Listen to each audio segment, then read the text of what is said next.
आई यशोदा मैया दे दो बधाई, दे दो बधाई मैया दे दो बधाई, दे दो बधाई मैया दे दो बधाई। लल्ला जन्म सुनी आई यशोदा मैया दे दो बधाई, लल्ला जन्म सुनी आई यशोदा मैया दे दो बधाई। बड़ी धूमधाम से नंद बाबा के भवन में उत्सव बन रहा है। सब ग्वाल बाल नंद बाबा के पीछे पड़ गए, बाबा आप भी नाचो। नंद बाबा बोले भैया मैं नाचे तो आता ही नहीं है। बोले नहीं नहीं नाचना तो पड़ेगा, अब तक नहीं नाचे तो चलेगा लेकिन आज तो नाचना पड़ेगा। नंद जी ग्वाल नया पकड़े, कही लोचन नाचन को भी बसाए, और मोद भरे 10 भेंट चले, अब नंद बाबा सबके मन भाए। नाचत देख के नंद बाबा सब राजत नंद उमंगन छाए, और कहूँ नील दही नंद के ऊपर देखन दृश्य सब लोग हंसाए। नंद बाबा भी बोले चलो आप लोग कह रहे, तो नंद बाबा ने एक हाथ कमर पे रखा और एक हाथ सिर पर रखा। नंद बाबा ने भी ठुमका लगा दिया। वहाँ पे ब्रजवासियों ने क्या किया, किसी ने दही ले आ दिया, किसी ने अक्षत ले आ दिया, सब ने नंद बाबा के ऊपर ले आकर के फेंक दिए। नंद बाबा बोले अरे छोरा जी क्या कर रहे हो? बोले हमारे यहाँ तो ऐसा होता है महाराज जी कि जब अगर किसी के अगर किसी के बालक हो जाए तो खुशी में दधी उधी सब खूब बढ़िया से लुटाए जाते हैं। ब्रज की हमारी परंपरा है। नंद बाबा चले बोले चलो कोई बात नहीं, हो सकता है कि भैया परंपरा हो। नंद बाबा बढ़िया धूमधाम से खूब नंद उत्सव मना। नंद उत्सव में इधर सब नाच गा रहे थे, तब तक नंद बाबा को याद आ गया। बोले अरे लाला आज तो एक बात गड़बड़ हो गई। बोले क्या महाराज? बोले कि कंस के यहाँ कर नहीं गया, जो हर साल कंस के यहाँ कर जाता था वो नंद बाबा भूल गए। बोले अगर कंस को पता चला कि कर नहीं आया और विलम्ब हो गया तो बहुत क्रोधित होगा। नंद बाबा बोले ऐसा करो तुम लोग खूब नाचो गाओ, तब तक मैं कंस को कर दे करके आता हूँ। इधर नंद बाबा कंस के दरवाजे पर मथुरा को चले, और उधर मथुरा से कंस की बहन पूतना वो चल दी कन्हैया जी के दर्शन के लिए। बोले कि यहाँ पे नंद के घर आनंद बज रहे लग रहे, यहाँ पे कोई बधाई हो रही। पूतना यानी पूतना का मतलब बताए कि पूतना जो पूत से प्रेम न करे वही पूतना है। बोले चल दी। बोले कहाँ चले? कंसे न प्रहिता घोरा पूतना बाल घातिनी शिशु चकर निधिनिंगे हे पूरग्राम ब्रजादिशु। बोली कि अब अंदर जाया कैसे जाए? उसने खूब अच्छा मोहिनी रूप धारण किया, बढ़िया से मोहिनी रूप धारण किया। और जैसे ही ब्रजवासी अपने अपने घर से नंद बाबा के घर बधाई देने जा रही थी, उसने मौका पाया, वो भी उसी में समाहित हो गई। बोली मैं भी चलूंगी अब वहाँ पे, क्योंकि उसको एक कंस ने भेजा था। कंस को पता चला जब मोहमाया ने बताया था उसको कि तुझे मारने वाला गोकुल में जन्म ले लिया है, तो कंस ने उसको भेजा। बोले कि तू ही एक ऐसी है जो उसको मार सकती है। तो बोले कैसे मारूंगी? बोले सुंदर रूप धारण कर और अपने स्तन पर जहर लगा करके वो चल दी। बोले कि 1 महीने के अंदर जितने भी बालक पैदा हुए उन सबका वध करो, ताकि उसी में से कोई होगा तो भी मारा जाएगा। पूतना ने अपने स्तन पर जहर लगाई और चल दी। जब सखियों के संग में घुस के वो भी गई, सब जा जाके माता यशोदा को बधाई दे रही है, मैया बधाई हो, मैया बधाई हो। वो भी पहुंच गई। बोली अरे बहन बधाई हो। यशोदा मैया देखने लगी। बोली ये मेरी बहन कहाँ से आ गई? मैंने तो इसको कभी देखा ही नहीं था, ये बहन कहाँ से आ गई? बोली अरे बहन भूल गई, मैं तेरी मौसी की लड़की हूँ। यशोदा मैया बोली हो सकता है भाई कोई चचेरी उचेरी मौसी रही होगी, उसी में से कोई आ गई होगी। बोली चल अच्छा है कि अगर तू भी आ गई बधाई देने के लिए। बोली कि मैंने सुना कि तेरे इतने उम्र के बाद में तेरे पुत्र हुआ है, तो मुझसे रहा नहीं गया, मैं भी तेरे को बधाई देने आ गई। वो भी बधाई देने के लिए पहुंच गई। फिर बोली लाला कहाँ है? मैं लाला को दर्शन करना चाहूँ कन्हैया जी के पास में। मैया बोली उधर पालने में झूल रहा है लाला, जा तू भी देखिया लाला को। जैसे ही पूतना कन्हैया जी की तरफ चली, कन्हैया जी ने अपने दोनों नेत्र बंद कर लिए। बोले कि तो यहाँ पे परीक्षित जी पूछे महाराज पूतना को देख करके भगवान ने अपने नेत्र क्यों बंद कर लिए? यहाँ पे ऋषियों ने कई मत दिया है, जैसे हमारे महाराज जी के द्वारा कई नेत्र बंद किया था कि बोले वो देखने लग गए कि ये भी तो हमारे माँ का काम कर रही है, चाहे भले इसने विष पिलाने के लिए आई है लेकिन स्तनपान तो केवल माँ ही कराती है अपने बच्चे को। इसलिए कन्हैया जी ने नेत्र बंद करके ये देखना चाह रहे थे कि मैं इसको कौन सी गति प्राप्त करूं। बोलिए भक्त वत्सल भगवान की जय। कन्हैया जी ने अपने दोनों नेत्र बंद करके देखने लग गए कि उसने सोचा है तो सो रहा है, बहुत अच्छा मौका मिला कि इसको सोते सोते ही यहाँ से उठा ले चलूंगी और ले जाके कहीं अलग इसको स्तनपान करा के इसको मार दूंगी। भगवान कन्हैया जी को लेकर के वो चलने लग गई। और यहाँ पे एक ऋषि और मत बताते हैं कि जब भगवान ने राम जन्म लिया था तब एक सुंदरी और आई थी बन करके भगवान को ठगने के लिए। बोले कौन? बोले ते रुचिर रूप धरि प्रभु पहियाई, बोली वचन बहुत मुस्काई। बोले कौन आया था? कौन था महाराज? सूपनखा। महाराज जी बोले सूपनखा।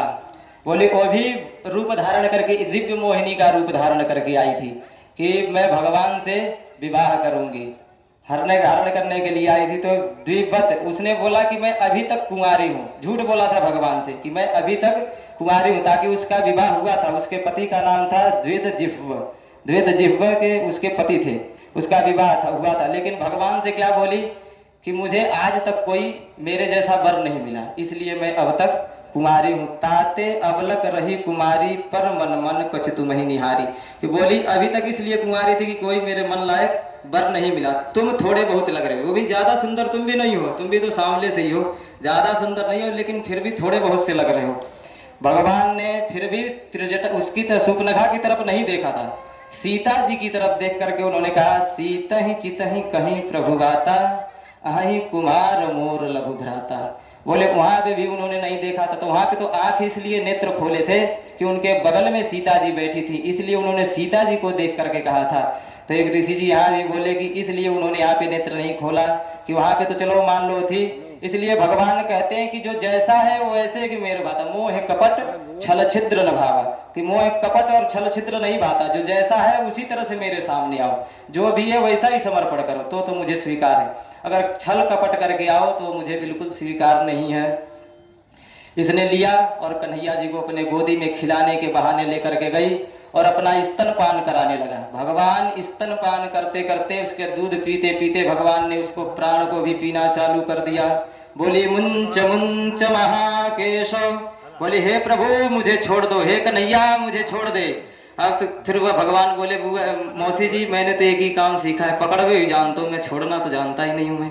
बोले कि जिसको मैं एक बार पकड़ लूं उसकी सदगति ही करके छोड़ता हूँ।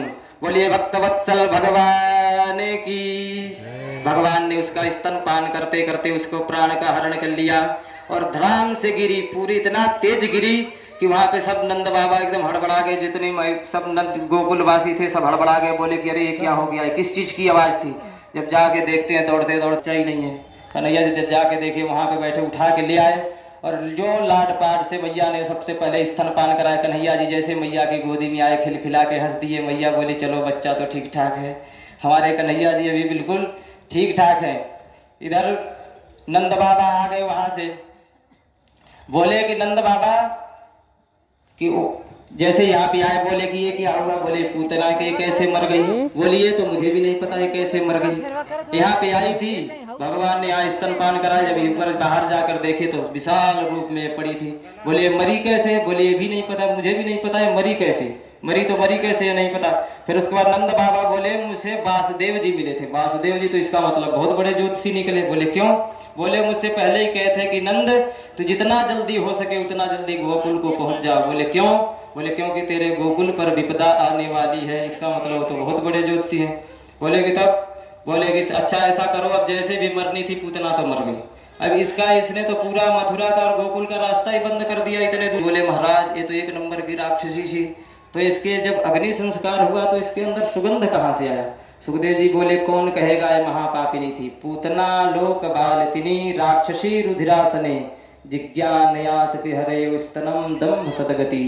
बोले अगर ये राक्षसी थी तो क्या हुआ, लेकिन ये भगवान को अपना वात्सल्य रूप लेकर के आई थी, भले मारने के लिए आई थी। इसके मन में था कि मैं भगवान को मार दूंगी। अब पूतना लोक बाल घातिनी। बोली पहली बात तो राक्षसी कुल में पैदा हुई, और दूसरी बाल घातिनी, बाल हत्यारिणी थी, और तीसरी बात ये राक्षसी थी। फिर भी भगवान ने इसको इतना सदगति क्यों दिए? बोले कि माँ भगवान को ये दुग्ध पान पिलाने आई थी, इसलिए भगवान ने इसको सदगति दे दिया। बोलिए भक्तवत्सल भगवान की। इस कथा से बताए कि हमको ये सलाह मिलती है कि चाहे करवट लिया, करवट जब लिया तो वहाँ पे सबने भगवान से माता जी बोली कि अब से मैं फिर से बधैया करवाऊंगी, क्योंकि आजकल की एक परंपरा चली है, कौन सी हो, जब बोलते हैं ना बच्चा पैदा हुआ तो क्या बोले मनाते हैं सब, बर्थडे। बोले बर्थडे, तो बोले भगवान बोले बर्थडे ऐसे नहीं मनाना चाहिए। बर्थडे किस में मनाना चाहिए? या तो नक्षत्र में। हमारे कन्हैया जी का बर्थडे कब मनता है? नक्षत्र में। रोहिणी नक्षत्र जब आती है तभी तो मनाया जाता है। रोहिणी नक्षत्र में भगवान बाल कृष्ण का जन्म उत्सव मनाया जाता है। राम जी का रामनवमी में मनाया जाता है, नवमी तिथि में मनाया जाता है। बोलिए इसीलिए अपने बच्चों का जब भी बर्थडे मनाए तो जब छोटा सा हो, कोई छोटी मोटी हरकत करे तो बहुत ध्यान से मैया देखती हैं कि हाँ हमारा बच्चा आज ऐसे हो गया, आज चलने लग गया, आज करवट लिया।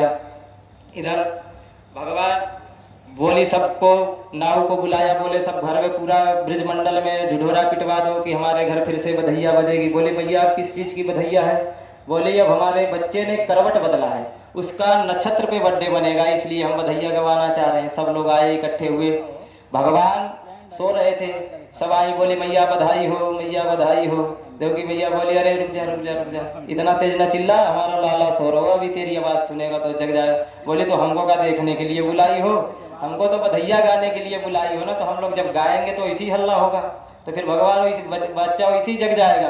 तो बोली नहीं नहीं ऐसा करो, 2 मिनट रुको, मैं बच्चे को ले जा करके किसी सेफ जगह पे सुला देती हूँ, फिर उसके बाद खूब बधैया गाओ, जो खूब नाचो कूदो, मैं किसी को मना नहीं करूँगी। मैया ने क्या किया, उसको पलने से उठाया और ले जा करके एक बैलगाड़ी थी, उस बैलगाड़ी में ले जा करके पलना सहित मैया ने उसको झुला दिया। सब लोग आए, थोड़ा थोड़ा झुला के उसके बाद सब बधाई गाने लग गई मैया के अंगना में। इधर सब खूब धूमधाम से बधाई हो रही, और जितने मटका मटकी रखी थी सब ले आके बैलगाड़ी पे लाद दिया कि कन्हैया जी यहीं इसी में पड़े रहेंगे। जब खूब जो पूरा बधाई होने लग गई, सब नाचने गाने लग गए, जब शोर हुआ तो भगवान जग गए। भगवान ने चारों तरफ देखा, बोले हो क्या रहा है? जब देखे उधर तो खूब बधैया गा रही है, खूब नाचे गाए जा रहे हैं। भगवान बोले ये लो, जिसके नाम की बधैया हो रही है, जिसके लिए सब गाना वाना हो रहा है, उसको ले आके अकेले में छोड़ दिया है, उसको कोई पूछ ही नहीं रहा है कि क्या हो रहा है। भगवान बोले कि अब क्या किया जाए? बोले रुदिनम कुरियात। भगवान जोर जोर से चिल्ला के रोने लगे। जहाँ खूब ढोल दमे मजीरा बज रहा है, वहाँ कौन सुन रहा है कि भगवान रो रहे हैं कि क्या कर रहे हैं? वो सब खूब अपना नाच गा रहे हैं, किसी को कुछ पता नहीं क्या हो रहा है। भगवान जब देखे कि कोई मेरी तरफ ध्यान नहीं दे रहा है, जब लग रहा है कुछ दूसरी युक्ति करनी पड़ेगी, भगवान ने जो पैर निकाला और गाड़ी पे ले एक लात खींच के मारी, गाड़ी धड़ाम से उड़ गई और गिरी, गाड़ी तुरंत उल्टी हो गई। सब भागते भागते आए, बोले अरे ये क्या हुआ, ये क्या हुआ, लल्ला कहाँ है, लल्ला कहाँ? जब देखे तो लल्ला के गाड़ी के नीचे लल्ला पड़े, बढ़िया उसी में पड़े चुपचाप। मैया ने उठाया जल्दी जल्दी, हड़बड़ा के जब अपने गोदी में लिया, मैया ने स्तनपान कराया, लल्ला ने खूब बढ़िया से स्तनपान किया, मैया खुश हो गई। बोली चलो लल्ला तो ठीक ठाक है। 2 ग्वाले छोटे छोटे थे बच्चे। मैया बोली अच्छा ये बताओ ये गाड़ी कैसे गिरी? ना कोई तूफान आयो ना कुछ आयो, गाड़ी कैसे गिर गई? मैं तो लल्ला को आराम से सेफ से लौटा के गई थी। 2 बच्चे थे, बोले भैया मैं बताऊं कैसे गिरी? बोले बताओ। बोले तेरे लाला ने खूब जोर से लात मारी या गाड़ी में गाड़ी गिर गई। बोली दारी के पागल है गो, भांग खा के आयो, क्या बात है? बोले बता, इतने 1 महीना का लल्ला इतनी तेज गाड़ी में लात मारे वो गाड़ी उड़ जाएगी? बोले मैया तो कोई कसम खिला ले, मैं यही बात सत्य है। बोले नहीं ऐसा हो नहीं सकता, ऐसा करो तुम जाओ, तुम सब तो झूठ बोल रहे हो, यहाँ से जाओ जाओ। बोले 1 महीने का बच्चा इतनी तेज गाड़ी में? वो तो भगवान है, भगवान की लीला तो परम्पार है, कुछ भी कर सकते हैं। भगवान को मैया बोले कि ये सब भांग खा के आए, सब झूठ बोल रहे हैं, ऐसा हो ही नहीं सकता। इधर इसी बहाने बैलगाड़ी का जो इसमें था